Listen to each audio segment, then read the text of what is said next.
Hello बच्चों, good evening. कैसे हैं आप लोग? उम्मीद है सब लोग ठीक ठाक होंगे।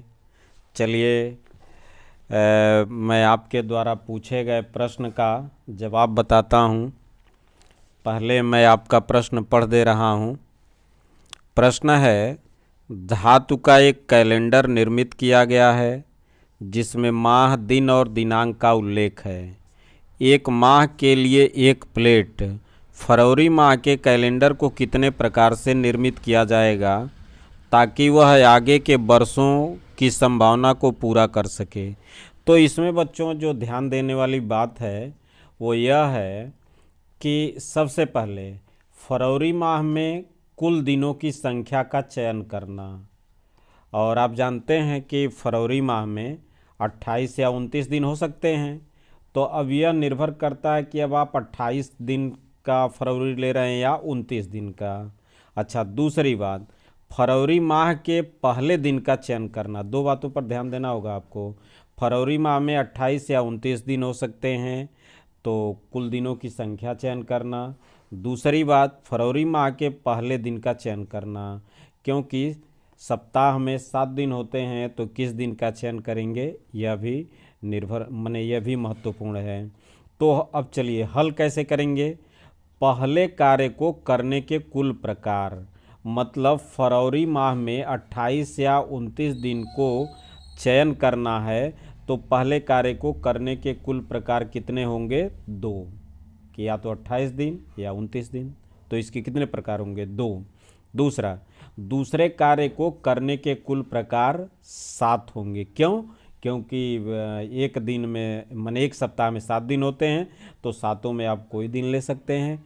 ठीक है, तो इस प्रकार संभावित कुल प्लेटों की संख्या बराबर क्या हो जाएगी? 2 गुणे 7, तो 7 दूना 14, ये आपका आंसर हो जाएगा। ओके बच्चों। चलिए, दूसरा सवाल आपने पूछा है कि मुंबई से गोवा जाने के 2 मार्ग हैं, हवाई और जल मार्ग। दिल्ली से मुंबई जाने के 3 मार्ग हैं, हवाई, रेल व सड़क मार्ग। गोवा से दिल्ली जाने के लिए बम्बई के रास्ते कितने प्रकार के मार्ग संभव हैं? तो ज़रा ध्यान देना बच्चों। आपने कहा, सवाल प्रश्न यह कह रहा है कि मुंबई से गोवा जाने के कुल मार्ग 2 हैं और दिल्ली से मुंबई जाने के कुल मार्ग 3 हैं। अब आप पूछ रहे हैं, सवाल पूछ रहा है कि गोवा से दिल्ली जाने के कुल मार्ग कितने होंगे। अब ध्यान रखिए, अब गोवा से दिल्ली आना है ना, तो गोवा से जब दिल्ली के लिए चलेंगे तो गोवा से मुंबई आने के 2 रास्ते हैं, 2 मार्ग हैं। और फिर मुंबई से दिल्ली आएंगे तो उसके लिए 3 मार्ग हैं।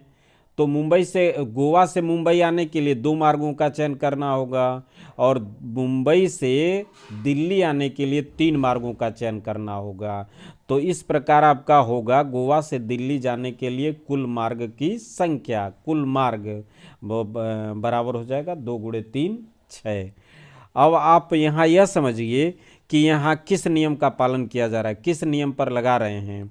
वही गणना का आधारभूत नियम, उसके अंतर्गत जो गुणन का सिद्धांत है, गुणन का जो नियम है, उस नियम का प्रयोग करके इस प्रश्न को हल किया गया है।